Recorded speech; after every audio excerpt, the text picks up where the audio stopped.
हरियाणा के रेवाड़ी में बोले प्रधानमंत्री नरेंद्र मोदी, कहा कांग्रेस आज एक परिवार के मोह में फंसी, अब देश संभालने का सपना देख रहे हैं।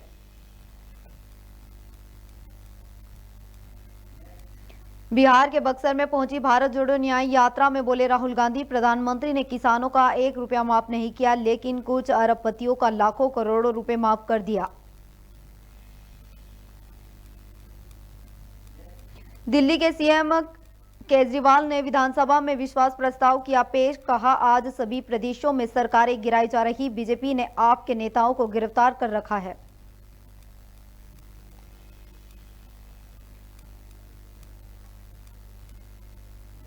नर्मदा जयंती पर सीएम मोहन यादव पहुंचे अमरकंटक, मोहन यादव ने मां रेवा की पूजा अर्चना की, कन्या पूजन और भंडारे में हुए शामिल।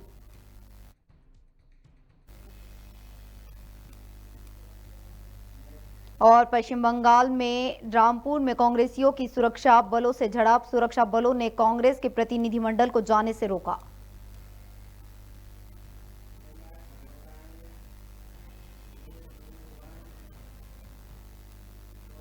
नमस्कार, आप देख रहे हैं श्री महाकाल लोक टीवी। मैं हूं आपके साथ आरती गहलोत। अब खबरें विस्तार से। कांग्रेस की भारत जोड़ो न्याय यात्रा के उत्तर प्रदेश में प्रवेश करने को लेकर उत्तर प्रदेश के डिप्टी सीएम केशव प्रसाद मौर्य ने कहा है कि जिस जिस राज्य में राहुल गांधी के कदम पड़े वहां कांग्रेस का अंत दिख रहा है। कांग्रेस पार्टी उत्तर प्रदेश को दक्षिण से पूर्व को पश्चिम से, हिंदू को मुसलमान से, अगड़ों को पिछड़ों से लड़ाकर शासन करना चाहती थी और करती रही है, उसे यह मालूम होना चाहिए कि सबका साथ, सबका विकास और सबका सम्मान देते हुए देश और प्रदेश को आगे बढ़ाने वाली सरकार बीजेपी है। इस राज्य में श्री राहुल गांधी जी के कदम पड़े, उस राज्य में कांग्रेस वैसे भी डूबता हुआ सूरज है, लेकिन वैसे वैसे कांग्रेस का अंत दिखाई दे रहा है। और श्री राहुल गांधी जी की उत्तर प्रदेश में तथा कथित भारत जोड़ो न्याय यात्रा, जो कांग्रेस पार्टी उत्तर को दक्षिण से, पूरब को पश्चिम से, हिंदू को मुसलमान से, अगड़े को पिछड़े से, पिछड़े को दलितों से लड़ा करके शासन करती रही है। अब उसको ये मालूम होना चाहिए कि देश में माननीय प्रधानमंत्री श्री नरेंद्र मोदी जी के नेतृत्व में सबका साथ, सबका विकास, सबको सम्मान, सबको स्थान देते हुए देश को और प्रदेश को आगे बढ़ाने वाली सरकार भी है और विश्व की सबसे बड़ी पार्टी है, जिसका जमीनी स्तर पर मजबूत संगठनात्मक तंत्र है। इसलिए इस बार उत्तर प्रदेश में तो हम 80 की 80 सीटें जीतने जा रहे हैं। भारतीय जनता पार्टी की अकेले अगर हम बात करें तो हम 370 देश में भाजपा की जीतेंगे, 400 पार देश में होगी भाजपा गठबंधन की जीत। यह पूरे आत्मविश्वास से भरे हुए सब लोग इस काम में लगे हुए हैं और विपक्ष हताश, निराश, उदास। इधर बिहार में राजद प्रमुख लालू प्रसाद यादव के बयान पर एक बार फिर सियासत मोड़ है। सत्ता परिवर्तन के बाद एक बार फिर लालू प्रसाद यादव ने सीएम नीतीश कुमार के लिए कहा कि राजद में या हमारे साथ आने के लिए हमेशा दरवाजा खुला रहता है, हमारे साथ कोई भी आ सकता है, हम सबका स्वागत करते हैं। दरअसल पटना में मीडिया ने लालू प्रसाद यादव से सवाल किया, नीतीश कुमार की दोबारा मौका देंगे? इसके जवाब में लालू प्रसाद ने कहा है कि अब आएंगे तो देखेंगे, वैसे हमारा दरवाजा खुला ही रहता है। अब आएंगे तो देखेंगे। मौका दे सकते, दरवाजा खुला हुआ है नीतीश जी के लिए, क्या खुला ही रहता है दरवाजा में, क्या करना। अब आएंगे तो देखेंगे। मौका दे सकते, दरवाजा खुला हुआ है नीतीश जी के लिए, क्या खुला ही रहता है दरवाजा में, क्या करना। इधर कांग्रेस कोषाध्यक्ष अजय माकन प्रेस कॉन्फ्रेंस कर कहा है कि देश के मुख्य विपक्षी पार्टी के सारे बैंक खाते फ्रीज कर देना ठीक नहीं है। इनकम टैक्स ने यूथ कांग्रेस और कांग्रेस पार्टी से 210 करोड़ रुपए की वसूली मांगी। हमारे खातों को क्राउड फंडिंग का पैसा फ्रीज कर दिया गया है। चुनाव से ठीक 2 हफ्ते पहले जब विपक्ष के खाते फ्रीज कर दिए जाते हैं तो यह लोकतंत्र को फ्रीज करने के बराबर है। हम लोगों को परसों ये जानकारी मिली कि जो चेक हम लोग इशू कर रहे हैं वो बैंक्स उस चेक को ऑनर नहीं कर रहे हैं। उसके ऊपर जब हम लोगों ने आगे छानबीन करी तो हमें बताया गया कि देश की मुख्य ऑपोजिशन पार्टी के सारे अकाउंट्स फ्रीज कर दिए गए। कांग्रेस पार्टी के अकाउंट्स पर तालाबंदी हो गई है। कांग्रेस पार्टी के अकाउंट्स फ्रीज कर दिए गए हैं। हमारे देश में लोकतंत्र पर तालाबंदी हो गई है और ये कांग्रेस पार्टी के अकाउंट्स फ्रीज नहीं हुए हैं, हमारे देश में डेमोक्रेसी फ्रीज हुई है। हैरानी की बात यह है कि जब 2 हफ्ते केवल यह हफ्ता चुनाव घोषणा के लिए रह गए हों, ऐसे समय में प्रमुख ऑपोजिशन पार्टी के अकाउंट फ्रीज करके यह सरकार क्या दिखाना चाहती है और किस आधार पर फ्रीज करे गए हैं, मैं आपको बताना चाहूंगा तो वो हास्यास्पद है। और ना केवल कांग्रेस पार्टी के, कल शाम को यूथ कांग्रेस के भी अकाउंट फ्रीज कर दिए गए और यूथ कांग्रेस और कांग्रेस दोनों के अकाउंट्स जो फ्रीज करे गए हैं, 210 करोड़ की रिकवरी इनकम टैक्स डिपार्टमेंट ने यूथ कांग्रेस और कांग्रेस से मांगी। 210 करोड़ की कुल रिकवरी। और यह पैसा किसका है? यह कोई धनाढ्य पूंजीपतियों का पैसा, कॉर्पोरेट टैक्स का पैसा नहीं, कॉर्पोरेट बॉन्ड्स का पैसा नहीं है। ये पैसा जो कांग्रेस पार्टी के अकाउंट्स में है वो ऑनलाइन जो हम लोगों ने क्राउड फंडिंग जो करा है उसका पैसा पड़ा हुआ है। लगभग 25 करोड़ रुपया हमारा इकट्ठा हुआ है जो हमारे देश के अंदर, जिसमें 95% से भी ज्यादा पैसा 100 रुपए से भी कम यूपीआई से लोगों ने जमा कराया है। यूथ कांग्रेस का जो पैसा है, यूथ कांग्रेस की मेंबरशिप ड्राइव का पैसा है और वो पैसा इनकम टैक्स ने, भारत सरकार ने फ्रीज कर दिया है। हैरानी और दुख की बात है। और दूसरी तरफ जो कॉर्पोरेट बॉन्ड्स का पैसा जो सुप्रीम कोर्ट ने जिसको अनकॉन्स्टिट्यूशनल कर दिया है, वो भारतीय जनता पार्टी के पास में वो पूरा पैसा है और उसको वो खर्च कर रही है। तो लोकतंत्र कहां पे हमारे देश के अंदर जिंदा रहेगा? इधर राहुल गांधी की भारत जोड़ो न्याय यात्रा 25 फरवरी को उज्जैन आएगी और यात्रा करीब 4 से 5 दिन यहां रुकेगी।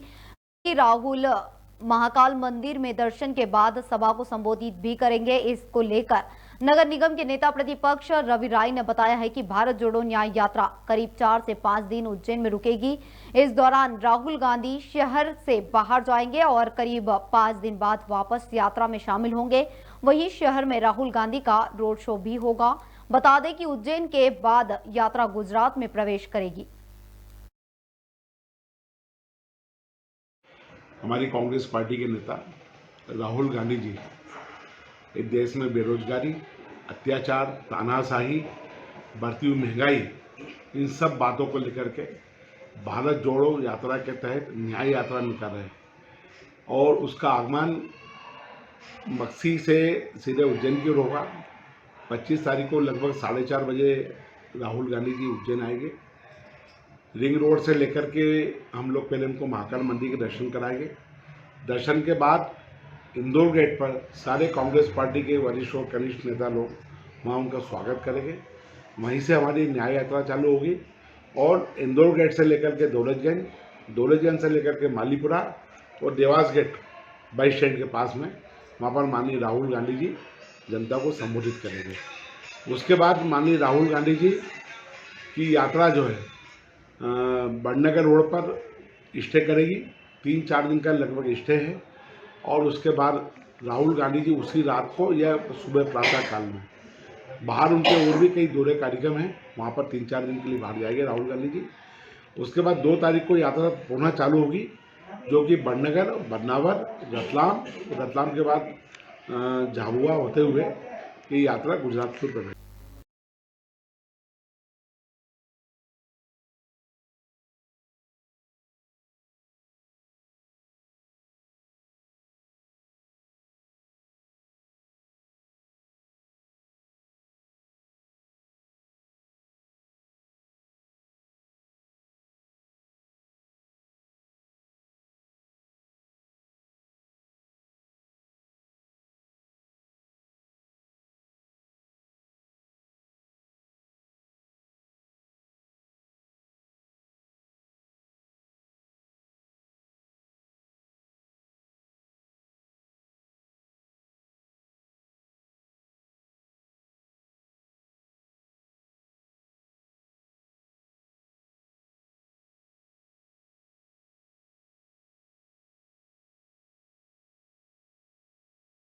सड़क भवन में नेशनल क्वालिटी इंश्योरेंस टीम का 2 दिवसीय निरीक्षण शुरू हो गया है, जिसमें जिला अस्पताल में निरीक्षण किया गया। वहीं टीम अस्पताल के कुल 18 विभागों की जांच कर रिपोर्ट तैयार करेगी, जिसके अनुसार अस्पताल को रैंकिंग दी जाएगी। बता दें कि जांच के लिए आई असेसमेंट टीम के स्टेट क्वालिटी सलाहकार डॉक्टर संदीप शर्मा और देवास जिला quality monitor doctor Snehal Verma शामिल है।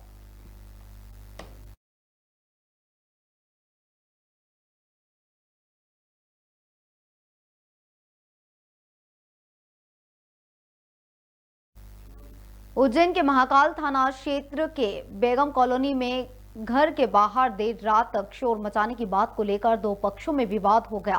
देखते ही देखते विवाद इतना बढ़ गया है कि एक ही परिवार के 4 लोग घायल हो गए हैं और दूसरे पक्ष के 2 व्यक्ति घायल हुए हैं, जिन्हें उपचार के लिए जिला अस्पताल में भर्ती करवाया गया। घायल नसीब ने बताया है कि आरोपियों ने न केवल उनके साथ मारपीट की है, घर पर लगे कैमरे और कांच भी तोड़ दिए। घटना की जानकारी मिलते ही पुलिस मौके पर पहुंची। विवाद में दोनों पक्षों ने एक दूसरे के ऊपर आरोप लगाए। वहीं आरोपियों के खिलाफ विभिन्न धाराओं में मुकदमा दर्ज कर जांच शुरू कर दी है। हमारे को मोहल्ले में परेशान कर रखा है। रात को 11:15 बजे बैडमिंटन खेल रहे हैं। हमारे घर में बुजुर्ग हैं, सोने में तकलीफ होती है उनको, सुबह जल्दी उठते हैं वो। उनको रात को 11:15 बजे जाके समझाया कि घर के बाहर मत खेलो, तो वो गाली उपतार करते, बोलते हम तो यहीं खेलेंगे कि जो करने की बने कर लें तुमसे। और मेरे पापा के ऊपर हावी हो गए। हम बीच बचाने गए तो हमें भी मारा। हम 4 लोग घायल हैं। 2 ये डायरी लेने आए थे पापा के पास, ये 2 उनको लगी है और 2 मेरे वालिद साहब और हम 2 हैं। कौन सी जगह पर विवाद हुआ है? बेगम बाग इंदिरा कॉलोनी। और हमारे घर के कांच वाँच सब फोड़ दिए, कैमरा फोड़ दिया है। और भी कुछ? हमारे घर में खिड़कियों के कांच, दरवाजे तोड़ दिए, गाड़ी तोड़ दी हमारी, कैमरा तोड़ दिया। घर के बाहर कैमरा लगा हुआ था। कितने लोग थे जिन्होंने मारा मुठी करी है? सब गिनती बहुत, सब शामिल थे, सब झुंड बना के बैठे थे। पर कुछ चेहरे याद हैं जिनकी थाने में रिपोर्ट लिखवा दी है। उज्जैन में भारत स्काउट गाइड राष्ट्रीय मुख्यालय द्वारा राज्य स्तरीय जलवायु परिवर्तन कार्यशाला का आयोजन किया गया है, जिसमें यूनिसेफ के नई दिल्ली प्रभारी डेनिस और तमीरा मुख्य अतिथि के रूप में मौजूद रहे। वहीं कार्यशाला का संचालन राष्ट्रीय मुख्यालय के सहायक संचालक बबलू गोस्वामी ने किया। इस अवसर पर यूनिसेफ से अधिकारियों ने स्काउट गाइड द्वारा किए गए कार्यों की प्रदर्शनी के माध्यम से जलवायु परिवर्तन पर किए कार्यों को देखा और संतोष व्यक्त किया।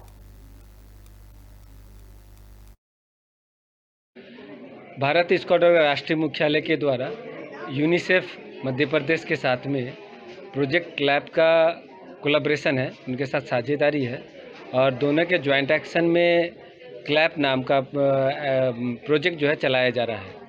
क्लैप का मतलब होता है क्लाइमेट लीडर एक्शन प्लान, जिसके तहत बच्चे जो हैं वो इन्वायरमेंट को हम कैसे सेव करेंगे, कैसे बचा के रखेंगे, इसके बारे में वो लोग अपने खुद का इनिशिएटिव तैयार करते हैं और एक पहल करते हैं अपने कम्युनिटी में जा कर के और तरह तरह के एक्टिविटी करते हैं, जैसे प्लांटेशन, आपका डोर टू डोर कैंपेन, नुक्कड़ नाटक, जागरूकता रैली, इस तरह से कार्यक्रम जो है बच्चे अपने कम्युनिटी में जा कर के करते हैं। इसमें बच्चे जो अपने एक्टिविटी अपने लोकल एरिया में कर रहे हैं, उसी से रिलेटेड यहाँ पर एग्जीबिशन लगाया गया है कि लास्ट 6 मंथ से उन्होंने क्या क्या एक्टिविटी किया, कितने क्लीनिंग ड्राइव चलाए, कितने प्लांटेशन किए, कितने प्लांट लगाए, कितने नुक्कड़ नाटक किए। ये सारी चीज़ों का जो सोशल मीडिया में, जो प्रिंट मीडिया में प्रकाशित हुए, उसके साथ में एक्टिविटी का यहाँ पे प्रदर्शन किया। अगली खबर की ओर बढ़ते हुए वृंदावन के प्रेमानंद महाराज को सोशल मीडिया पर सुनने के बाद एक युवक उनके दर्शन के लिए इंदौर से वृंदावन 700 किलोमीटर पैदल यात्रा पर निकला, जिससे पहले उसने उज्जैन में बाबा महाकाल का आशीर्वाद लिया। वहीं युवक ने बताया कि महाराज के प्रवचन सुनने से पहले वह शराब का आदी था, लेकिन सत्संग सुनने के बाद उसके जीवन में परिवर्तन हो गया है। मैं ये यात्रा कर रहा हूँ गांव महाराजगंज खेड़ा, तहसील सागर, जिला इंदौर से वृंदावन की। लगभग ये 700 किलोमीटर की यात्रा है। इसके पहले मैंने 2 अक्टूबर 2023 को मैं गया था, कार से गया था इस बार मैं पैदल जा रहा हूँ। लगभग मेरी ये यात्रा 22 से 25 दिन में पूरी होगी और ऐसा कुछ उद्देश्य नहीं है। मैं प्रभु श्री प्रेमानंद जी महाराज से लगभग 1.5 वर्ष से कनेक्टेड हूँ, तो मैं उनके दर्शन के लिए जा रहा हूँ। तो उसके जा रहा हूँ। मैं इससे पहले काफ़ी नशा वगैरह करता था और जब से मैं सत्संग सुनने लगा हूँ तब से मेरी वो नशे की आदत छूट गई है। मैं अपने धर्म के प्रति जागरूक हूँ। तो मेरा उद्देश्य कुछ ऐसा कुछ खास है नहीं, मगर ये मैं ये चाहता हूँ कि जो मैं जा रहा हूँ मुझे देख के दूसरे युवा प्रेरित हो और अपने धर्म के प्रति जागरूक हो।